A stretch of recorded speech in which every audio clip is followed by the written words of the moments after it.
වීදුරු කුට්ටි දෙකකට මැදි වූ වාත මාධ්‍යයක් තුළින් ආලෝකය ගමන් කරන ආකාරය නිවැරදිව දැක්වෙන්නේ පහත කුමන රූප සටහනේද? රූප සටහන් 4 මම මෙතනින් ඉදිරිපත් කරන්නම්. එතකොට ඔයාලට පුළුවන් ප්‍රශ්නෙට උත්තරේ සාකච්ඡා කරන්න කලින් වුණත් අවශ්‍ය උත්තරේ මෙතනින් තෝරලා සටහන් කරගන්න. ප්‍රශ්නෙට පිළිතුරු සාකච්ඡා කරන්න කලින් අපි බලමු ආලෝක වර්තනය කියන්නේ මොකක්ද කියලා. ආලෝක වර්තනය කියලා කියන්නේ ආලෝක කිරණයක් එක් පාරදෘශ්‍ය මාධ්‍යයක සිට තවත් පාරදෘශ්‍ය මාධ්‍යයකට ඇතුල් වීමට යාමේදී මාධ්‍ය දෙක වෙන් කරන පෘෂ්ඨයේදී නැවී ගමන් කිරීම. මේකෙදි මේ ආලෝක කිරණයක් එක මාධ්‍යයකින් තවත් මාධ්‍යයකට ගමන් කරනකොට නැවිලා යන්නේ. එහෙම නැත්නම් ගමන් දිශාව සුළු වශයෙන් වෙනස් කරන්නේ ඒ මාධ්‍යයේ ආලෝකයේ වේගය වෙනස් වෙන නිසා. අපි හැමෝම දන්න දෙයක් තමයි ආලෝකයේ වේගය රික්තය තුලදී 3 ගුණ කිරීම 18යි ms ඍණ එක. එහෙම නැත්නම් තත්පරයට මීටර් 3 වාරයක් 10/8ක බලයක් ගමන් කරනවා කියන එක. ඒ කියන්නේ ආලෝක කිරණයක් එක තත්පරයක කාලයකදී මෙන්න මේ තරම් දුරක් ගමන් කරනවා කියන එක. හැබැයි මේ ගමන් කරන්නේ රික්තය තුලදී. රික්තයේ ඉඳන් තවත් මාධ්‍යයකට එනකොට මේ මාධ්‍යයේ ඝනත්වය නැත්නම් ඒකක පරිමාවක තියෙන අංශු ප්‍රමාණය වැඩි වෙනවා. මේ මාධ්‍යයේ ඝනත්වය වැඩි වෙනකොට වේගය ක්‍රමයෙන් අඩු වෙනවා. දැන් උදාහරණයක් විදිහට රික්තයේ ඉඳන් සාමාන්‍ය වාතයට එනකොට මාධ්‍යයේ ඝනත්වය වැඩි වෙනවා, ආලෝකයේ වේගය අඩු වෙනවා. වාතයේ ඉඳන් ජලය තුලට යනකොට මාධ්‍ය ඝනත්වය වැඩි වෙනවා, ආලෝකයේ වේගය අඩු වෙනවා. ජලයේ ඉඳන් වීදුරු තුලට ආලෝකය යනකොට මාධ්‍ය ඝනත්වය වැඩි වෙනවා, ඝනත්වය වැඩි වෙනකොට ආලෝක කිරණයේ වේගය අඩු වෙනවා. මෙන්න මේ හේතුන් නිසා තමයි ආලෝක කිරණය හැරී ගමන් කරන්නේ. ඊළඟට ආලෝක වර්තනයේදී සලකා බලන්න ඕනේ වචන දෙකක් තියෙනවා. එකක් තමයි ගහනතර මාධ්‍ය, අනිත් එක තමයි විරලතර මාධ්‍ය. මොකක්ද ගහනතර මාධ්‍යයක් කියලා කියන්නේ? ගහනතර මාධ්‍යයක් කියලා කියන්නේ මාධ්‍යයේ ඝනත්වය වැඩි මාධ්‍යයක්. එතකොට සාපේක්ෂව තමයි මේක ප්‍රකාශ කරන්න ඕනේ. මාධ්‍ය දෙකක් දීලා තියෙනකොට එක මාධ්‍යයක ඝනත්වය වැඩි නම් ඒකට කියනවා ගහනතර මාධ්‍ය කියලා. එතකොට මාධ්‍යයේ අංශු ඝනත්වය අඩු නම් ඒකට කියනවා විරලතර මාධ්‍යයක් කියලා. අපි පුංචි උදාහරණයක් කතා කරමු. මෙතනදී ඔයාලට බලා ගන්න පුළුවන් මේක උපකල්පනය කරන්න මාධ්‍ය දෙකක් කියලා. වායු මාධ්‍යයක් සහ වීදුරු මාධ්‍යයක්. එහෙම නැත්නම් වාතය සහ වීදුරු. හරිද? එතකොට මේ මාධ්‍ය දෙක අතරින් වාතය කියන්නේ විරලතර මාධ්‍යයක් වෙනවා, වීදුරු කියන්නේ ගහනතර මාධ්‍යයක් වෙනවා.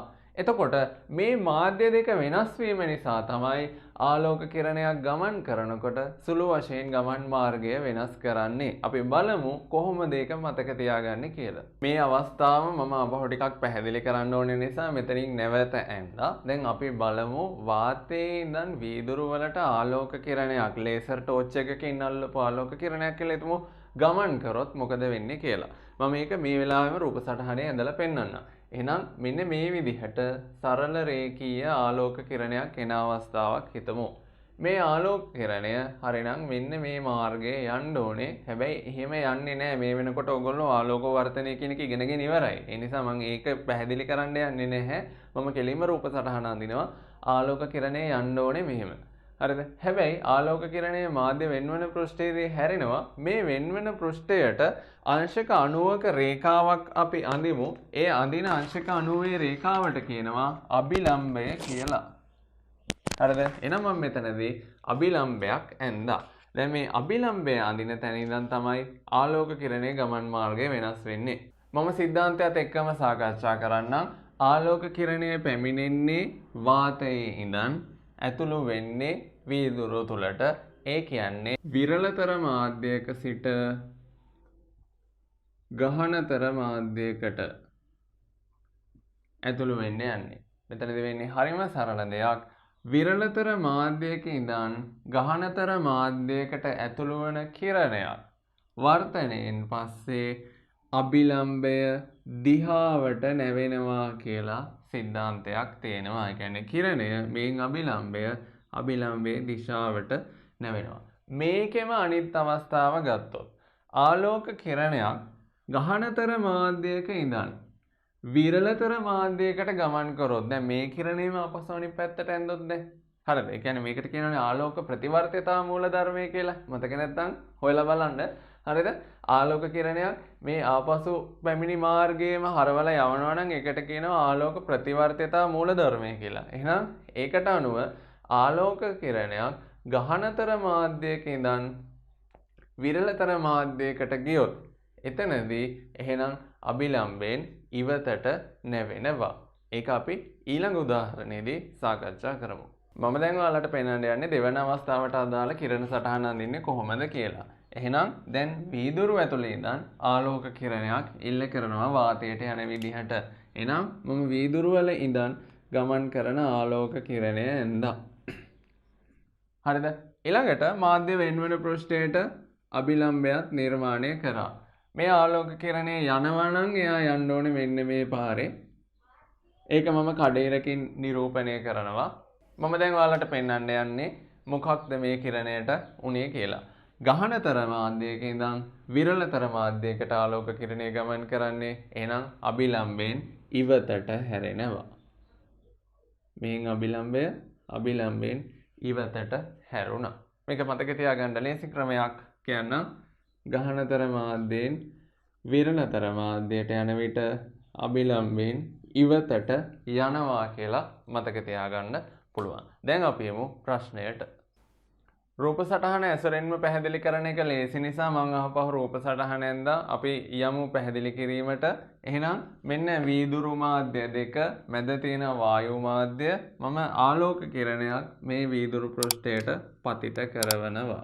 එහෙනම් මෙන්න ආලෝක කිරණයක් ආවා පතනය වුණා. මෙයා යන්න ඕනේ මෙන්න මේ වගේ මාර්ගයක. හැබැයි මාධ්‍ය වෙන්වන පෘෂ්ඨය නිසා මාධ්‍ය දෙකේ ඝනත්වය වෙනස් වෙන නිසා ඒ වගේම ආලෝක කිරණයේ වේගය වෙනස් වෙන නිසා මෙතනින් තමයි ආලෝක වර්ධනය පටන් ගන්නෙ. මම මෙතනට අභිලම්බයක් නිර්මාණය කරනවා. ගහනතර මාධ්‍යයකින් විරලතර මාධ්‍යයකට එන්නේ ආලෝක කිරණය අභිලම්බයෙන් ඉවතට හැරෙනවා.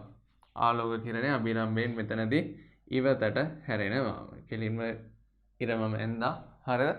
එතකොට ආලෝකය ගමන් කරන දිශාවට එයි හිස් දාන්න ඔයාලා ආලෝක කිරණ අඳිනකොට විභාගෙදී අඳින්න આવොත් ආපහු විරලතර මාධ්‍යයකින් ගහනතර මාධ්‍යයකට ආලෝක කිරණය යන්න හදන්නේ. කිරණය යන්න ඕනේ මෙන්න මේ පැත්තට.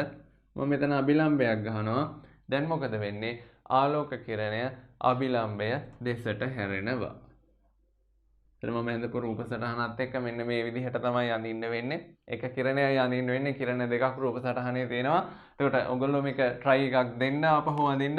ටිකක් වීදුරු කුට්ටිය එක ළඟට අඳින්න. එහෙම නැත්නම් ටිකක් උසට අඳින්න. ඇඳට පස්සේ ඔයාලට රූප සටහන හරියට ඇඳ ගන්න පුළුවන්. එහෙනම් මේකට ගැළපෙන උත්තරය මොකක්ද? දීලා තියෙන උත්තර වලින් සිද්ධාන්ත වලට ගැළපෙනම උත්තරය වෙන්නේ අංක 2. ඒ නිසා අංක 2 ලකුණු කරපු ළමයිගේ උත්තර ටික හරි කියලා ගන්න පුළුවන්.